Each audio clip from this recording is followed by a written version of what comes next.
Hello. Do you love interesting stories that make you think smarter? Then, welcome to Silent Footsteps. In a small Italian village, there is a church where locals whisper about a confessional booth that should never be entered after sundown. The legend traces back to Father Domenico, a priest adored for his fiery sermons in the late 1800s. He was known to spend hours in the confessional, urging his parishioners to unburden their darkest sins. But behind his piety was a hunger far more sinister. When construction workers repaired the old wooden floors in 1972, they discovered a hidden chute beneath the confessional booth. The chute led to a stone chamber below the church, sealed off for decades. Inside, they found human remains, more than a dozen skeletons shackled to the walls. Police uncovered something even more disturbing. Next to the bones were stacks of leather-bound journals. They were not prayers. They were transcripts, detailed accounts of sins confessed by the villagers, copied word for word in Father Domenico's handwriting. Next to many entries, a single mark was scrawled, a cross dripping in ink.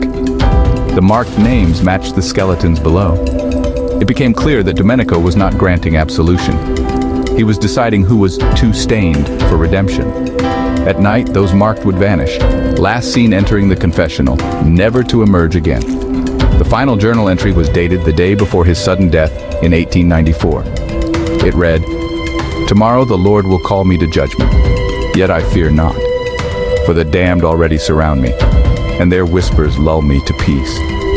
When his body was found, he was slumped in the confessional, rosary clutched tight, his face frozen in a smile. The bishop sealed the chamber, and the church told the villagers that Father Domenico died a holy death. But locals swear that on certain nights, if you kneel in that confessional, you will hear his voice still, whispering, "Tell me your sins, and let me cleanse you." The church denies the story to this day, yet the booth remains bolted shut, and no priest has dared reopen it. If this story disturbed you, subscribe to Silent Footsteps, because the next one will uncover a monastery where monks were found preserving something far more terrifying than relics.